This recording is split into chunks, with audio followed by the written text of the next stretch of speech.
Charizard is unironically the worst Pokemon for a Fire Red Leaf Green Nuzlocke.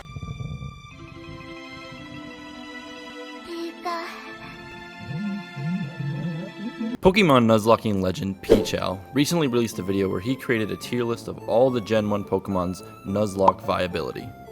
After watching this video, it sparked one of my harebrained ideas.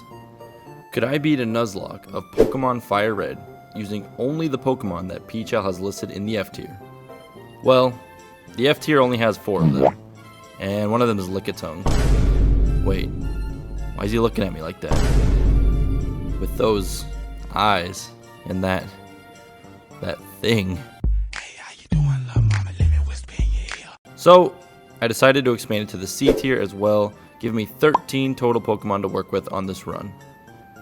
This roster was looking worse than the 2008 Detroit Lions. Oh, brother! But maybe, with a bit of love and a lot of luck, this just might work.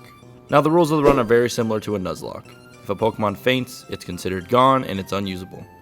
And I must nickname every Pokemon for more heartbreak upon losing them. The one change to the rule is that wherever and whenever I find one of these 13 golden Pokemon, I can catch and use them even if they're on the same route.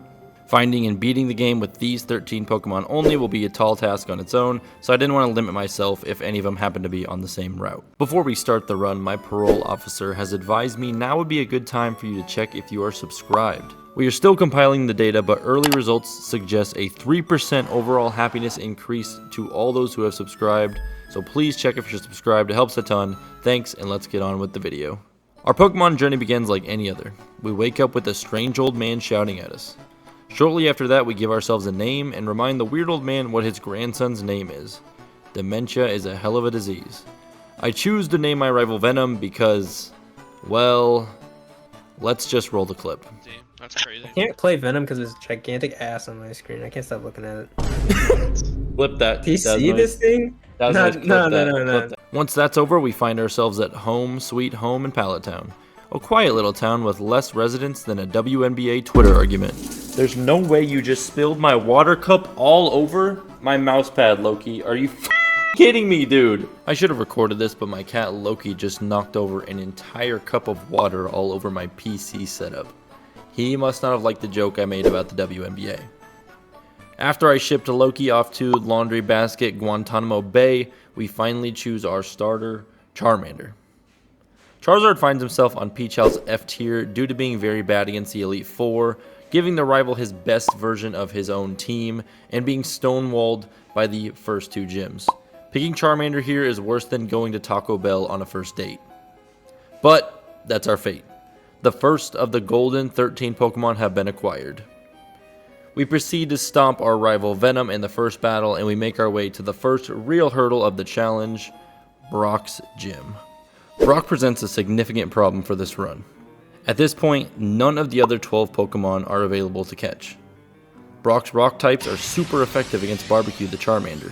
Thankfully, Brock's Geodude does not know a rock move. His Onix, on the other hand, knows Rock Tomb. It would take a miracle for a Charmander to beat these guys. I haven't mentioned it yet, but overleveling is another rule for this run. My Pokemon cannot start the gym battle higher level than the gym leader's ace Pokemon. Our only saving grace is that Barbecue learns Metal Claw before Brock's gym. A super effective move. But with no stab bonus, this won't be good enough. But Metal Claw has a 10% chance of boosting the user's attack by 1 stage.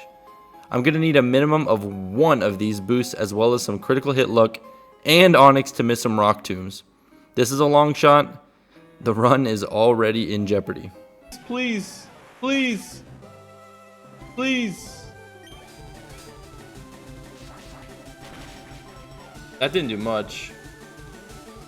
That might do a lot.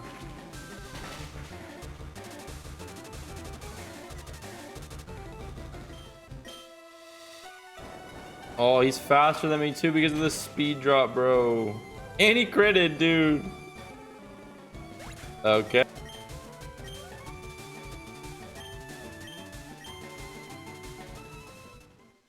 Instead of resetting this run every time I lost, I just tried again. Call it what you want as long as you type it in the comments. I wanted to get this video out this year and I really didn't have 20 minutes to waste retracing my steps, praying for better RNG. That's like losing at the casino, driving all the way home, and immediately turning around to try your luck again. As you can tell by the newly added attempt counter, Brock pummeled my Charmander again and again and again. I had to search deep in my soul to even find the strength to continue. When Gary ran away though, did SpongeBob give up after one day of looking for him? No. He got off his ass, he got out there, and he found that damn snail. I'm not giving up on you, Barbecue. Let's lock in. Fine. I'll do it myself. Gosh, we actually got one first turn. Okay, now defense curl? Okay, if we get another one, we have a chance.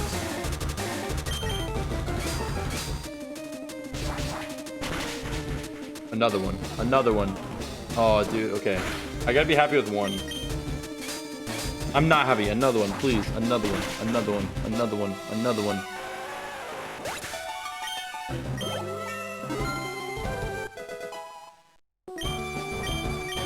We did not get the boost, I don't think. Okay, okay. Now I need to crit the Onyx, and he needs Mr. Rock Tomb. Please. I'm not asking for too much, just everything. Holy shit, he actually critted. Please miss, please miss, please miss, please miss. Holy shit, he actually missed. Wait. Please kill, please kill, please kill, please kill. Oh my god, we did it. Yes. Yes, the stars have aligned. Yes, we did it. Suck on those ones, Brock. With Brock finally defeated, an even larger problem presented itself. Misty. Misty's team was stronger and with better Pokemon who absolutely decimate Barbecue. Obtaining another Pokemon also wasn't quite possible yet. More on that later. I attempted defeating Misty a few times, but she has two Pokemon who have super effective moves against Barbecue. Staryu and Starmie both know Water Pulse. Add on that Starmie outspeeds us and we have little to no chance of success. I gave it a few shots, smokescreen spamming the Staryu to hopefully get Metal Claw boosts. But with Starmie outspeeding, this really didn't even matter. The run was ruined. There's no way to get past Misty with only a Charmeleon.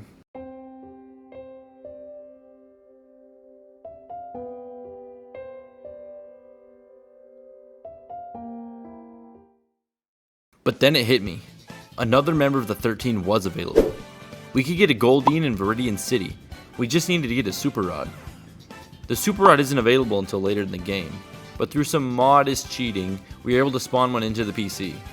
Let's just pretend the professor handed out one more kind of rod during this run. Hey yo, what the fuck? With that, we added Goldeen to our party, giving us a fighting chance against Misty.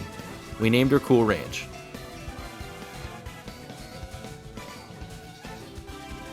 Yay, we got Goldeen! The team grows! With Goldeen in tow, we challenged Misty. I couldn't afford to lose either Cool Ranch or Barbecue. We needed everyone to survive this battle. Cool Ranch made quick work of the Staryu. Unluckily, we did not force Misty's potion. I just needed Goldeen to solo Starmie, and we were home free. Don't snap. Low roll?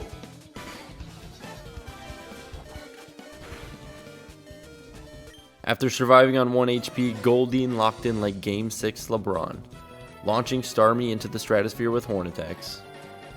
With a bit of creativity and code manipulation, we made it past Misty. And we get the crit. Big for Cool Ranch. Let's go. All we needed to do was hack in a Super Rod. Or a good rod, just to get Cool Ranch. GG easy. On Route 11, we got our Horsey encounter. Horsey isn't great and doesn't provide a ton with Cool Ranch as our resident water type, but I was more than happy to have 3 Pokemon. Horsey's like the little brother who is playing with an unplugged controller. He's just kind of there. Hopefully there isn't some massive internet fandom for Horsey that I don't know about. Anyway, we name him Sweet Chili. Aboard the SSA and we meet our rival Venom for yet another battle. Cool Ranch makes quick work of his Pidgeotto, leading me to say this. Why don't they tell you in the good old days when you're still in them? Dude, I feel like I'm in the good old days right now. The karma came faster than the end of that Taco Bell date I mentioned earlier. This underleveled, oversized New York street rat just ate my goldfish. The only reason that I made it this far in the run. Rest easy, Cool Ranch. I'll never forget what you did for us.